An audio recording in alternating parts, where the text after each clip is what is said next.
Muy buenos días. En este video hablaremos sobre la derivada, una operación fundamental que cambió nuestra perspectiva en el entendimiento del cálculo. En este momento pues está apareciendo la definición de derivada. Vamos a ver por qué aparece de esta manera, el por qué es una tangente que aparece en una curva, y lo vamos a ver de una manera un poco más intuitiva con unos ejemplos hasta llegar a la idea de la definición formal de derivada. Muy bien, para empezar, imaginemos la siguiente situación. Tenemos dos autos que viajan a una velocidad constante. El auto A con una velocidad de 3 metros sobre segundos y el segundo auto, el auto B, con una velocidad de 7 metros sobre segundos. Tenemos aquí una animación, por lo tanto, se puede observar y entender que el auto A tiene una velocidad menor que la del auto B. Entonces podemos decir que el auto A tiene una desventaja con respecto al auto B. ¿Sí? Lo vamos a ver aquí nuevamente. En otras palabras, podemos ver que el intervalo de tiempo por el cual se está moviendo cada auto es diferente. Entonces tienen obviamente una velocidad diferente. ¿Sí? Vamos a ver nuevamente la animación. Teniendo claro esto, obviamente estamos hablando con un tema que, si ustedes dicen, bueno, es física, ¿no? Pues lo que pasa es que la matemática ayuda a la física a hablar como materia. Entonces tenemos que traer algo de la vida real para interiorizarlo y entender un poco mejor lo que viene siendo la derivada. Bien, lo que vamos a hacer ahora es representar gráficamente la velocidad de ambos casos de los autos, el caso A y el caso B. Nos vamos a fijar exactamente en las inclinaciones sobre cómo se dan las gráficas de las velocidades. ¿Sí? Entonces, se ha representado aquí un plano cartesiano en donde tenemos el tiempo donde suele estar X y la distancia donde suele estar Y en este plano. ¿Sí? En la situación A, pues podemos ver, ahorita lo voy a señalar, la primera coordenada en un segundo, el primer segundo, subió o avanzó 3 metros. En el segundo 2 avanzó 6 metros y en el segundo 3 avanzó 9 metros. ¿Sí? En la situación B podemos ver que apenas en el primer segundo ya avanzó 7 metros. Eso significa que en el segundo 2 va a avanzar 14. ¿Sí? Si vemos la recta que forman estas coordenadas, podemos ver lo siguiente. Ahora, hay que fijarnos, como dije en un momento, en la inclinación. La inclinación del caso B, que era la velocidad más alta, ¿sí? Vamos a ponerlo aquí, pues aquí tenía la velocidad de 7 metros sobre segundos, ¿no? Y en el caso A, tenía la velocidad de 3 metros sobre segundos. La velocidad que es más alta tiene una inclinación igualmente más alta que la velocidad que es más baja, ¿sí? Esta inclinación, pues, tengamos en cuenta que es un ángulo. Este ángulo, entonces, podemos razonar que si hay una velocidad más alta, va a ser mayor. Y si hay una velocidad más baja, pues va a ser menor.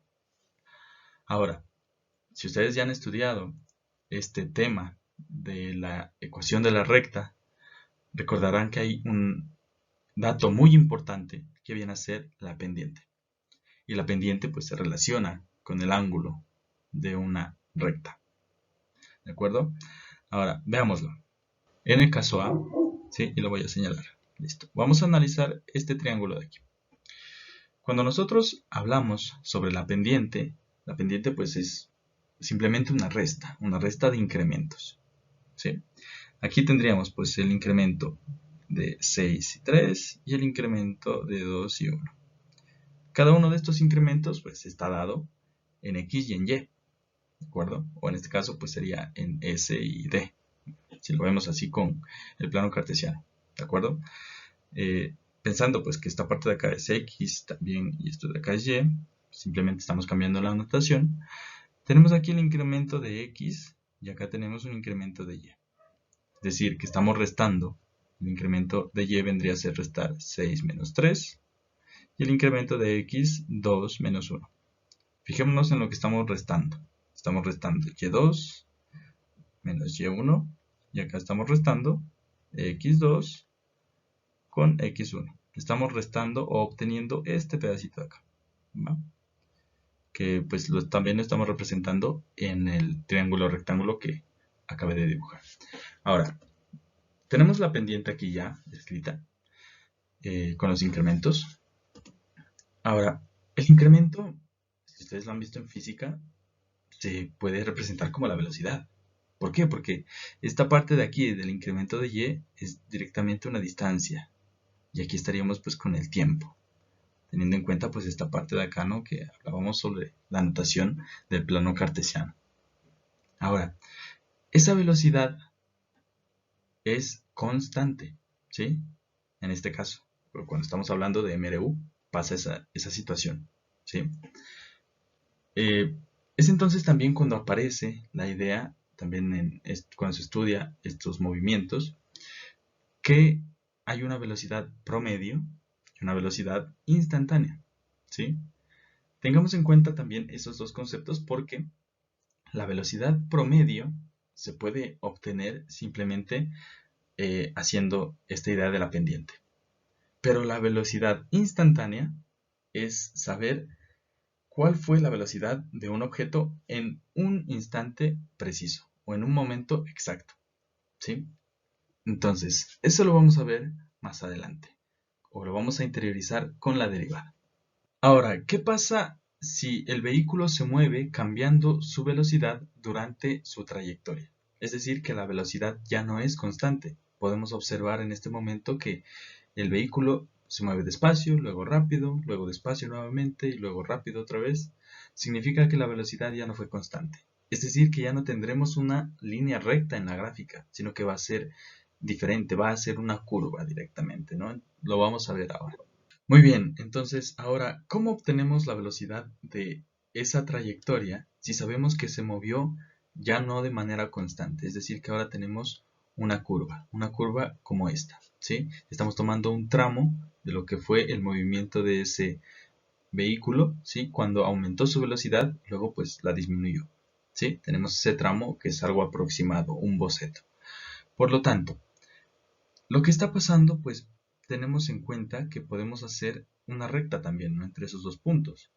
Una recta que se aproxima a lo que es la curva, ¿sí? Aunque no es totalmente la curva eh, con, apegada a la recta, pues se está aproximando. Y podemos dar nosotros como tal, en base a estas dos coordenadas, x1, y1 y x2, y2, una velocidad, pero una velocidad, como dije, promedio hace rato, ¿sí?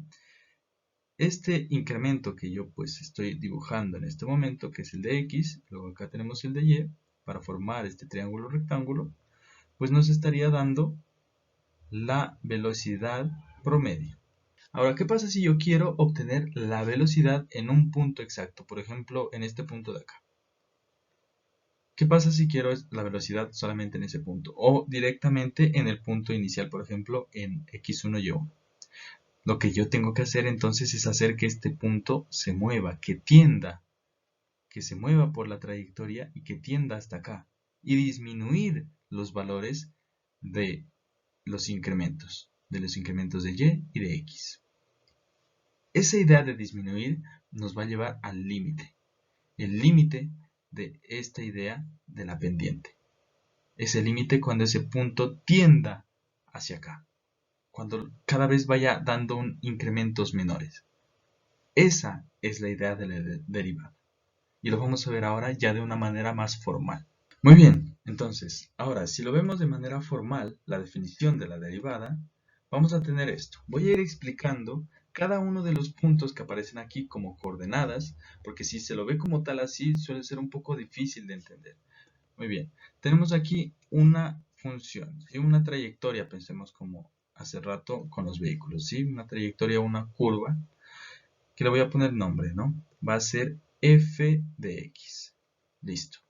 Ahora, recuerden la tabla de valores. Cuando nosotros tenemos una tabla de valores con una función, damos un valor de x, ¿no? Ese valor va a ser ese valor de entrada. Y ese valor, pues me va a dar una imagen que vendría a ser f de x, dándome esta coordenada como resultado.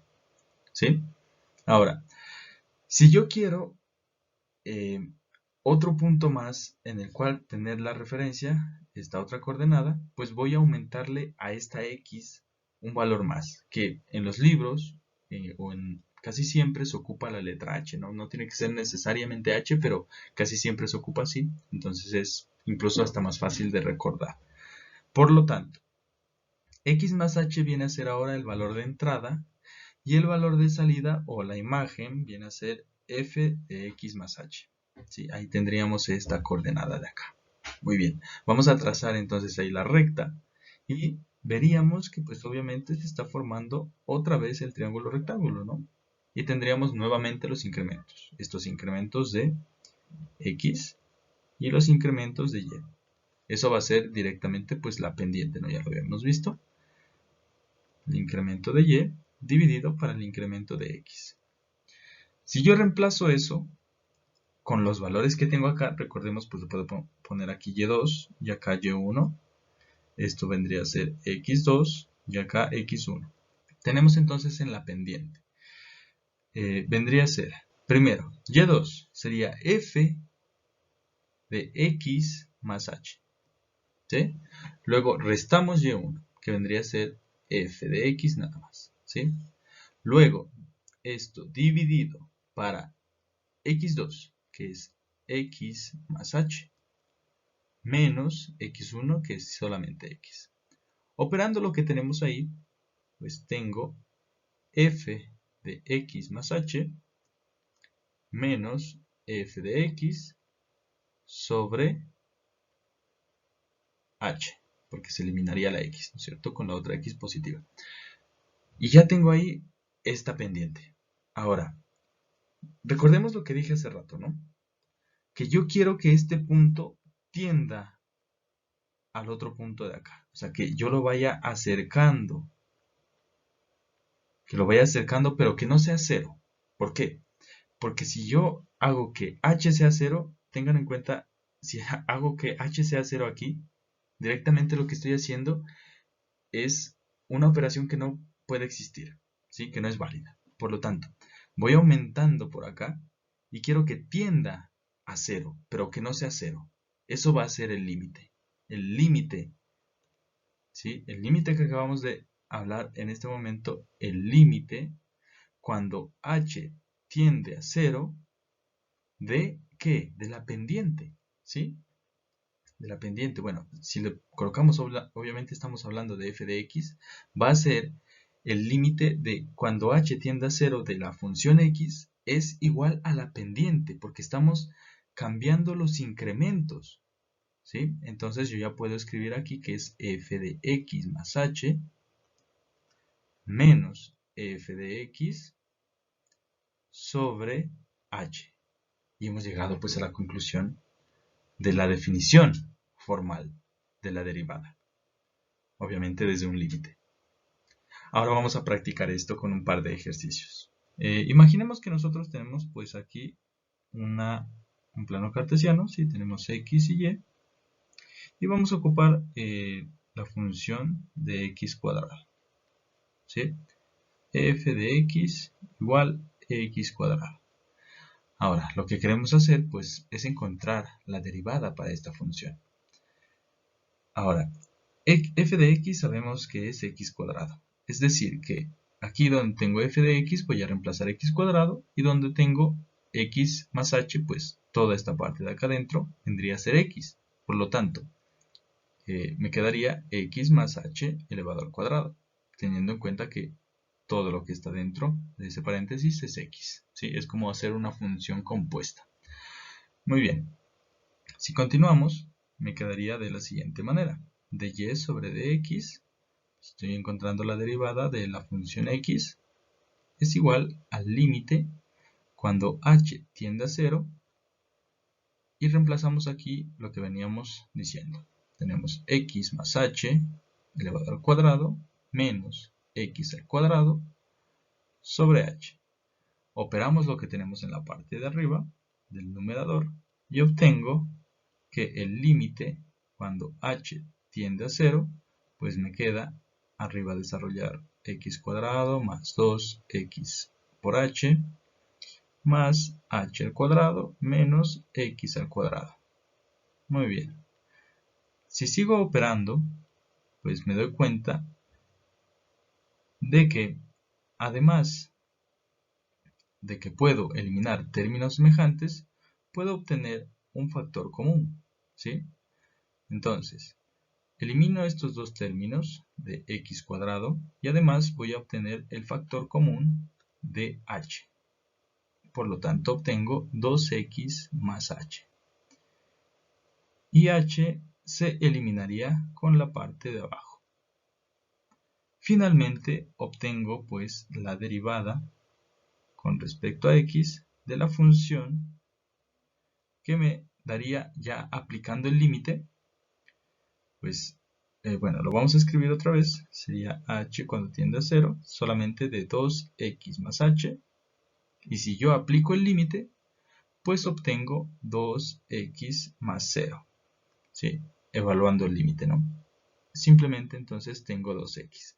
La derivada tengo ahora directamente de 2x, nos lo vamos a escribir acá. La derivada de y con respecto a x, ya no es necesario colocar f de x porque se sabe que estamos hablando de esa función, es simplemente, por lo tanto, la derivada 2x. Para terminar, vamos a explicar un par de ejercicios más con las reglas de derivación más básicas que se pueden encontrar. Entonces, primero, antes de continuar, debemos recordar que podemos reescribir las raíces como una potencia, como lo podemos observar aquí. Esto nos va a ayudar mucho al momento de derivar. Hablando de la potencia, una derivada de una potencia es esta regla que tenemos aquí presente. Vamos a hacer un ejercicio para que sea más claro. Entonces, si tenemos que hacer la derivada de y con respecto a x de 3x al cuadrado, esto va a ser igual, bajamos el 2, multiplicamos por 3 como dice la regla, colocamos x y a 2 le restamos 1. Esto va a ser igual a 6x elevado a 1, o simplemente pues 6x. En la parte de abajo tenemos una operación en donde la derivada está aplicándose a toda esta expresión algebraica. Por lo tanto, nosotros podemos distribuir la derivada a cada uno de los elementos. De esta forma, nos quedaría igual. Aplicando la derivada de una potencia, multiplicamos 3 por 5 y nos daría 15x y al 5 le restamos 1 y sería 4. Más la derivada de un logaritmo es la parte de adelante, o sea su constante, 4 sobre x, o la parte del logaritmo. Más la derivada de una constante es 0, menos, tenemos el 2, que sería, lo mantenemos como una constante, y la derivada del coseno es menos seno de x. Existen varias derivadas, entonces también está en nosotros hacer la tarea de encontrar qué tipos de derivadas o reglas están para poder hacer un mejor ejercicio. Finalmente, pues este ejercicio de aquí nos quedaría 15x cuarta más 4x, el 0 ya no lo copiamos, y aquí haríamos ley de signos más 2 seno de x. Y con eso terminaríamos en esta parte. Continuemos con un par de reglas más. Aquí tenemos una regla de producto y una regla del cociente, que también son muy útiles y se suelen ocupar mucho para la derivación. Digamos que tenemos que derivar la derivada de y con respecto a x de 3x al cuadrado por 2x. Bien, eso me dice que yo tengo que derivar la primera parte por la segunda parte más la primera parte por la derivada de la segunda parte. En la primera parte, también se suele ocupar esta notación. En lugar de colocar de y sobre dx, se puede poner un apóstrofe o una coma. Luego tenemos 2x más 3x al cuadrado por 2x y su derivada. Finalmente, tendríamos que aplicar la derivada pues a cada uno de los elementos en donde me dice que lo haga la regla. Me quedaría aquí 6 x que multiplica a 2x más 3x al cuadrado que multiplica simplemente a 2. Y esto sería igual a 12x cuadrado más 6x cuadrado. Finalmente tenemos el cociente. Vamos a ocupar los mismos datos de acá y vamos a aplicar la regla. Tendríamos entonces en la parte de arriba 3x cuadrado sobre 2x. Fijémonos que la regla es bastante parecida. Simplemente cambia aquí su signo negativo y en la parte de abajo dividimos para la segunda función que tengamos, ¿no? O la segunda parte que forma la derivada y lo elevamos al cuadrado. Entonces tendríamos 3x al cuadrado en su derivada que multiplica a 2x menos 3x al cuadrado con la derivada de 2x sobre 2x elevado al cuadrado. Esto de aquí sería igual a 6x que multiplica a 2x menos 3x cuadrado que multiplica a la derivada de 2x que simplemente sería 2 sobre pues toda esta parte 2x al cuadrado sería 4x cuadrado. Y finalmente tendríamos 12x cuadrado menos 6x cuadrado sobre 4x cuadrado. Y de esta manera terminaríamos con estas reglas básicas de derivación. Muchas gracias por ver este video.